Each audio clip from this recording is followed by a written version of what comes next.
They say some bloodlines should have ended long ago, buried under the weight of their own sins. But in a forgotten corner of the Appalachian Mountains, one man's obsession with preserving his pure family turned into one of America's most twisted secrets. His name was Elias Harrow, a quiet farmer born in 1884, whose life would become a nightmare of his own making. It began with tragedy, or at least that's how Elias told it. His wife, Mary, died giving birth to their only daughter, Clara. Heartbroken and unhinged, Elias withdrew from the world, raising Clara alone in a cabin so deep in the woods that even the church forgot their names. But as Clara grew, locals whispered that something wasn't right, that Elias spoke to his dead wife at night, and that he forbade Clara from ever leaving the property. Years passed. Clara became the mirror image of her mother, and Elias began to lose the line between grief and madness. The villagers saw less and less of him. Then, one summer evening, a traveling preacher arrived at the Harrow cabin and found Elias sitting on the porch, cradling a newborn in his arms. The preacher asked whose child it was. Elias looked him in the eye and said, "Mine, and my father's too." No one could make sense of his words. But in the weeks that followed, the truth began to unravel, piece by piece, until the horrifying reality emerged. Elias Harrow had done the unthinkable. And that child he held wasn't just his son. It was also his own grandson. Before we dive deeper into how this nightmare began. Hey, stranger. If you're here this far, you've got a taste for the dark corners of history. I'm curious. Where are you watching from? Drop it in the comments. And if eerie true stories are your thing, hit that subscribe button. Because this one, it only gets worse from here. Long before Elias Harrow's name became a whisper of disgust across Appalachia, his family had already been marked by something dark. The Harrows were known for two things, their isolation and their secrets. Elias's father, Silas Harrow, was a man of old superstitions, obsessed with the idea of keeping the family pure. He claimed outsiders carried tainted blood, and that the Harrows were chosen to preserve something ancient, something untouched by the world. Elias grew up under Silas's strange rules, forbidden to mix with the townsfolk, to speak too long with strangers, even to attend school. His mother, a fragile woman with sunken eyes, would often vanish for days at a time, only to return pale and trembling. No one in the nearby town of Willow Creek ever saw her outside the cabin. Some said she was sick. Others whispered that she'd gone mad.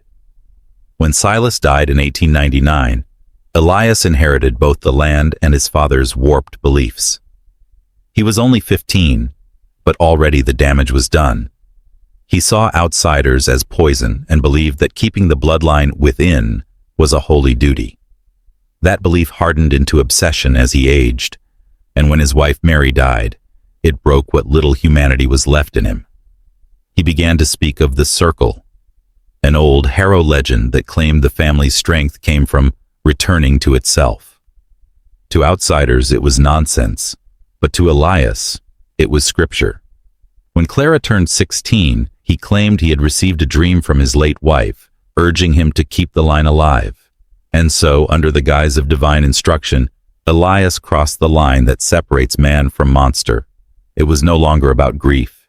It was ritual, a sick inheritance passed from father to son. Elias believed he wasn't committing sin, but fulfilling destiny. And the child born from that night was more than blood. It was the continuation of the curse. By the turn of the century, Clara Harrow had become the ghost of her own life. Born into silence, raised under her father's iron control, she had never known a world beyond the thick pines of the Harrow property. Elias homeschooled her, if one could even call it that, teaching her from his father's old journals filled with strange rules, prayers, and bloodline diagrams instead of proper books. He told her outsiders were dangerous, that they'd take her away and poison her with false truths. Clara was bright, though, too bright for the cage she lived in. She would often sneak glances through the cracks in the cabin walls, watching the road that led into town. At night, she whispered to the wind, dreams of running away, of finding a place where her name didn't carry the Harrow curse. But every time she gathered the courage to run, Elias would appear from the shadows. He always seemed to know. He'd hold her by the shoulders and whisper, "There is no world for you out there, Clara. You are the world. You are the continuation." It wasn't until her 17th year that the fear turned to horror. Elias began performing what he called binding rituals, lighting candles and speaking to the spirit of his late wife, Mary. Clara would wake to find him standing at the foot of her bed, chanting in tongues she couldn't understand. He told her mother had chosen her, that she must take her place to keep their blood alive. The night it happened, the woods outside were silent. Even the crickets refused to sing. Elias entered her room carrying a locket that once belonged to Mary. "It's time to complete the circle," he said softly. Clara's pleas echoed through the valley, but no one heard. The next morning, smoke rose from the Harrow chimney, and the town of Willow Creek never saw her again. 9 months later, Elias appeared in town with a newborn. The circle, he said, was restored. The baby Elias brought into town was pale, almost translucent, with eyes too light for a newborn. He named him Jonas, after his own father's father, claiming the name carried the family's blessing.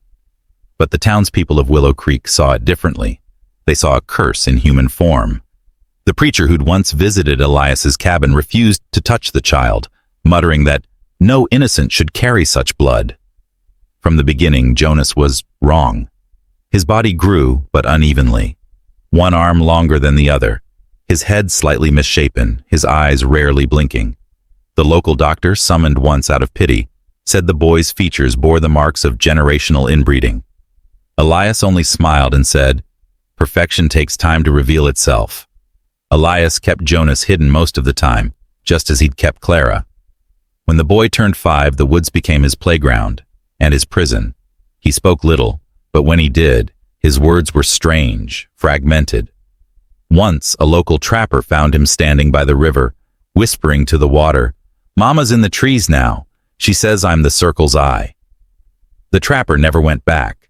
By the time Jonas turned 10, Elias had grown old and frail. But his obsession only deepened. He told the boy he would one day continue the circle as his mother had before him. It was never clear whether Jonas understood, or whether he was already too far gone. The few who caught glimpses of him described a child with a blank stare, dirt-streaked face, and a slow, eerie smile. A face that didn't seem to belong to this world. When Elias died in 1916, no one dared attend his burial. The preacher refused the rites. The Harrow bloodline, they said, should be left to rot. But one stormy night, weeks after the burial, someone saw movement near the old Harrow graveyard. A child's shadow kneeling at the fresh mound of earth, whispered. After Elias's death, the Harrow property should have fallen silent. But what happened next became the kind of tale old men in Willow Creek refused to tell after dark. For 3 years, the cabin stood abandoned, or so it seemed. Yet at night, locals claimed they saw a faint light flickering inside and heard the low hum of a man's voice, deep and gravelly, echoing through the trees. When a passing peddler stopped by in 1919, he reported something even stranger. He said a boy answered the door, pale, quiet, maybe 12 years old, and behind him, standing in the shadows, was a man who looked exactly like Elias Harrow. The peddler swore on his life that the old man's eyes were the same clouded gray, his beard the same uneven growth. But when he blinked, the man was gone. Only the boy remained, staring with a hollow smile. Soon after, strange things began happening around Willow Creek. Livestock were found mutilated in the fields, entrails arranged in perfect circles. The preacher's wife awoke one morning to find muddy footprints leading from her window to the church door, ending in a handprint, pressed high, as though made by a child standing on nothing at all. Those who ventured near the Harrow cabin said the air grew heavy and wrong, as if the world bent inward, and deep within that house, Jonas began to change. He started speaking in 2 voices, his own, and one that sounded much older. At times, he referred to himself as we. One night, as lightning cracked across the valley, a traveler passing by the cabin saw something through the window. The boy standing before a mirror, his reflection not matching his movements. His lips moved, but the face in the glass smiled on its own. From that night on, Jonas stopped aging. His features hardened into an uncanny mask, half boy, half something ancient. The villagers began whispering that Elias had never By the 1920s, the story of the Harrows had become a curse in itself. Children were warned not to wander past the ridge, and the few who did came back pale, trembling, unable to speak for days. The townspeople of Willow Creek wanted nothing to do with the family's shadow. They boarded up the old road leading to the Harrow cabin and pretended it never existed. But silence doesn't kill evil. It only buries it deeper. In 1924, a group of surveyors from Charleston arrived, sent to chart the valley for a new railway line. They were outsiders, unaware of the town's whispered warnings. When they reached the overgrown path to the Harrow land, one of them remarked how the forest felt wrong, as though every tree leaned inward, guarding something. Still, they pressed on. When they found the cabin, it looked abandoned, roof sagging, vines crawling through the windows. But on the porch, someone had carved fresh words into the wood. The circle never ends. Inside, they discovered signs of life. A table set for two, still damp clothes hanging by the hearth, and a small, half-buried cradle by the wall. One man, out of curiosity, lifted the blanket inside it, only to find a bundle of human teeth bound in twine. That night, the surveyors camped by the river. Before dawn, one of them woke screaming that he'd seen a child standing at the tree line, staring, unmoving, his eyes glowing faintly in the dark. They broke camp before sunrise, and by noon they were gone, leaving their tools and maps behind. When the townsfolk found those abandoned supplies, they understood. The Harrow name had resurfaced. From that day forward, no one dared speak of the cabin again. But every few years, hunters swore they saw smoke rise from the valley, and in it, a shadow that looked just like Elias Harrow, holding a child that never seemed to grow. Some said it was memory. Others said it was the curse. Decades passed. The Harrow cabin rotted, the woods swallowed its remains, and the story faded into half-believed folklore. But evil, when born in blood, doesn't die. It waits. In 1952, a young couple bought land near the old Harrow property, planning to build a farmhouse. They were city folk, unaware of what their neighbors refused to mention. The locals warned them, never stay past dusk, never follow the sound of crying in the woods, but they laughed it off. 3 weeks after moving in, the husband came to town alone. He was pale, shaking, and wouldn't speak a word. When the sheriff drove out to the property, he found the wife sitting at the kitchen table, alive but completely still. Her eyes were open but unfocused. In her arms, she held a baby wrapped in a filthy blanket. When the sheriff gently pried it away, the child's skin was cold, its features disturbingly familiar. One eye slightly lower than the other, the jaw narrow and sharp, the unmistakable look of a harrow. The husband finally broke down, saying he'd seen a man in the woods the night before.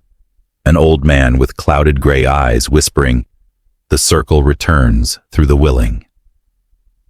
Then the man was gone.